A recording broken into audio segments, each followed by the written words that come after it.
What's up guys, it's National Master Dem Apples here, back with another video, and today we're going to be taking a look at a very special game between none other than Christopher Yu and Fabiano Caruana. Now people make too much of a big deal about like how Yu punched this videographer in the back and is now being sent to juvie and all that stuff, and charges are pressed against him. Now, of course, I don't condone his actions, and I've known him before, like, in person, and he seemed like a pretty chill guy, but there was always something slightly strange about him. That's all I'm going to really say, and that's my experience with Christopher Yu. But, nonetheless, he's a really good chess player, and it's a shame that he threw his career away so early.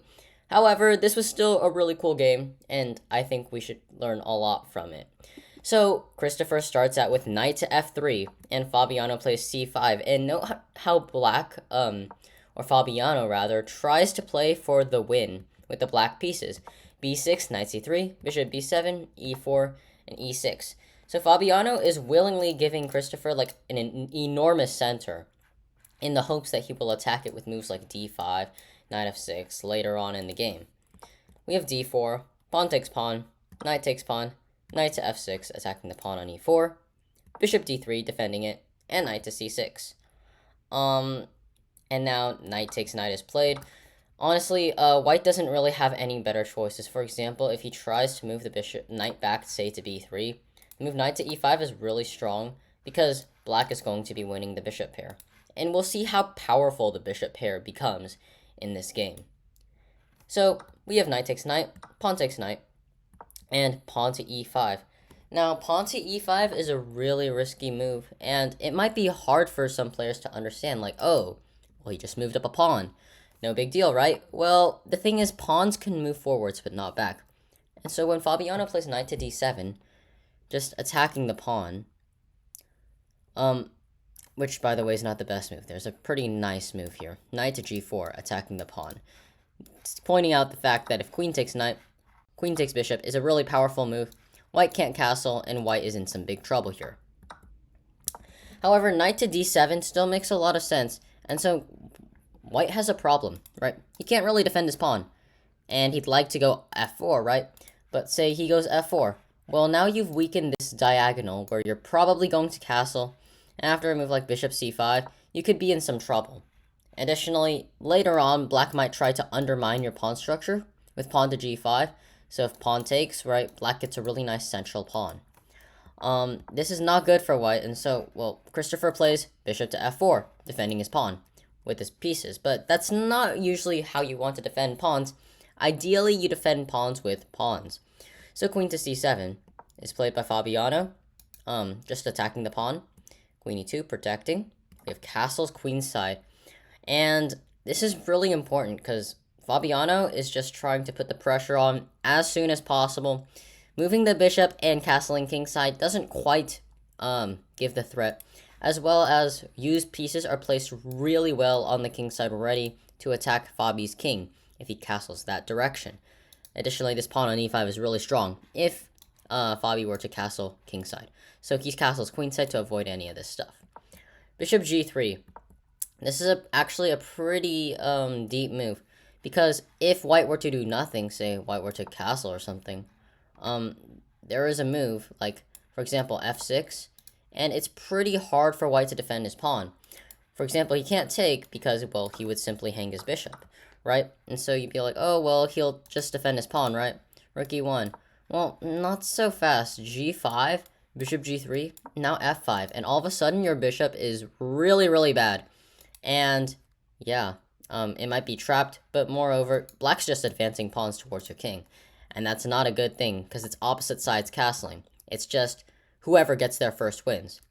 So this is the threat, and Yu is obviously a really good player. He plays bishop to g3, so that f6 doesn't work, because the bishop is just protected. We have pawn to h5.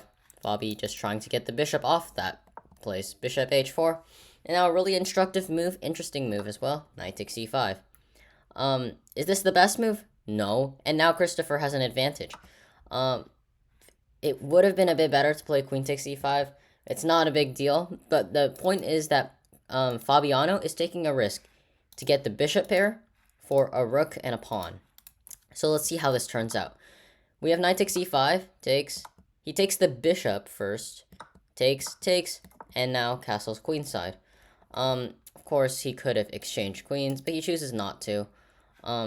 If queen takes and say castles, for example, king c7, and the game goes on, but the position is a little bit more open for the bishops, and yeah, white's rooks aren't doing much because the infiltration squares for the rook will be covered really easily.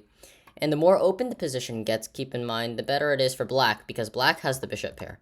So getting rid of the queens kind of helps Fabiano in a way. So we have castles queenside, queen c7. Now Fabi does not want to exchange queens. He definitely still could have, though. King to b1, bishop b7. He's just playing slow, g6, g3. And here I feel like this is an inaccuracy. Not from, like, a move standpoint. From a move standpoint, like, a g3 is a good move, right? Fabiano is planning in the future, not right now, because of queen. If he takes right now, say, I don't know, a3, queen takes h2, right? This would be really bad because this is a check and a fork. But, you know, there is some pressure going on. g3 is a good move, but what g3 does is it creates a hook. This is called a hook for the black rook, and all of a sudden, black's pieces will infiltrate. So, g3, with king b8, though, Fabiano is playing it slow, and queen to e3. Keep in mind, you does have a small advantage right now. Bishop to a6, though, this is a really nice move. And this is what I call, like, provoking a response. Because the best move, well, is to actually play knight to e4. Why knight to e4? Well, if black takes this seemingly free pawn, there's this really nasty fork, queen to c3, hitting both pieces. And again, knight to e4 is just a straight up good move because it activates a knight. However, we have b3. And the problem with this move is now a lot of white's dark squares are weakened. So for example, the squares around this diagonal, squares around this diagonal, here, particularly these around the king will come back to bite him. So we have bishop c8, covering all the infiltration squares for the rook. f4, a pretty questionable move, honestly. This just allows black some more ways to open up his pieces eventually. His pawn breaks. Gets more pawn breaks, and as we know, the more the position opens up, the more the bishops will shine, particularly on these two diagonals. But we have h4, queen e5, f6, not hanging the rook in the corner like you probably would have. Queen to e3, takes, and very nice move here, pawn to e5. Now Fabi is just opening up the position. He's opened up this bishop, and interestingly enough, white, this does happen, but white cannot grab this pawn because, for example, bishop f5 is very strong, and so the king moves, takes, bishop f6, rook e3, and now rook h2. And although the evaluation is like, oh, black is just a little bit better, no, I don't think so. Look at these monster bishops staring at your king. You can't do anything. Black threatens rook c2. What are you going to do about it? The only move is g4. Are you going to find that? Maybe, but, like, that's not even good. Because after here, black just goes back and pushes his pawn, and white has really, really bad problems here. So f takes, and not takes, but rather rook h1 fighting for the file. We have bishop c5 activating the bishop, queen g5, takes, and now, yeah, queen g5 is a really bad move, and we'll see why. Because once this exchange happens, queen d6, and all of a sudden, well, you're not in control of the file anymore. Black is coming in with queen to d3. What are you going to do? You can't really go rook to d1, because after bishop f5, first of all, pretty nice tactic. If queen takes f5, saying, oh, you take me, I take you. Well, first of all, it's defended. Second of all, black can take here. I don't know why I mentioned that. But bishop f5, king a1, and this really nice move, bishop to b4. And all of a sudden, yeah, you can take the queen, but you get checkmated, right? So this is the big problem. And if you don't, well, you're defending your knight, right? You gotta defend your knight. So queen e3, right? But then all of a sudden, you are also losing your rook. So everything is hanging, and white can't really do anything about it. So instead, we have the move pawn to g4, preventing bishop to f5. Again, Chris is a really good player. I mean, of course, he's a GM and stuff. I knew him before he was a GM, though. Queen to d3 check, king b2, and now black's moves just flow really easily. The bishop pair is coming to life. Bishop d4, and white is just cooked. I mean, a5, and black has infinite time because white can't actually do anything. If you think about it, right? The rook can't move, or else the knight loses. The knight straight up can't move because it's pinned. The king can't move, or else he loses the knight.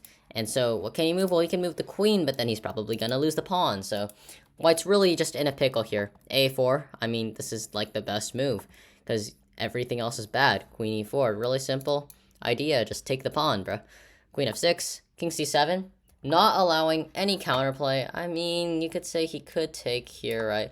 But this is not something you really want to allow. You don't want to allow any counterplay, so king c7, just disallowing the queen from going to d8. And one thing that you notice here is that Fabiano, he's like a veteran at this point. He's played for so long. He's just so good at playing these cat and mouse things. He's very patient, just knowing that he will win. g5, queen d3. He's just waiting for you to make some really big mistake. Queen e7, and he's just gonna skedaddle to a6, and you can't do anything about it. b4, and you finally cracks here, thinking that Fabiano is going to hang checkmate in one. Not a chance. Queen takes c4. If b5, there will be, for example, b5, take, and joke's on you because you are pinned. So, queen takes c4, now b4 is hanging. To be fair, it was really hard for white to find a move. Queen b4, queen c4, just being patient, just defending the bishop, you know? No need to rush it. You're up, you got 3 pawns. I mean, like, what is white gonna do? Goes queen takes g6, but at this point, queen to a2 checkmate is on the agenda. We have rook to c2, but queen a2 check, king c1, check, and white is getting checkmated all of a sudden because white has to move the king, or he has to block with the knight. If he blocks with the knight, then, well, this is pretty quick. Pretty nice checkmate here. But, white can also not do that and go king e1, but there is this, and checkmate. So, really nice game by Fabiano, just illustrating the power of the bishop pair. And I think everyone just detracts from the fact that Fabiano played risky. He did not have to sacrifice material, but sometimes you have to do that in chess, and played just a brilliant game from then forward. Of course, yeah, what happened is pretty unfortunate. I mean, I'm pretty scared because I've met Christopher Yu himself, and like in the flesh, and now knowing that I could have been one of his victims right then and there, like, just kind of haunts me to this day. So, yeah, don't hit on women like Christopher Yu. Thanks for watching. Like and subscribe if you enjoyed, and I'll see you next time. Bye.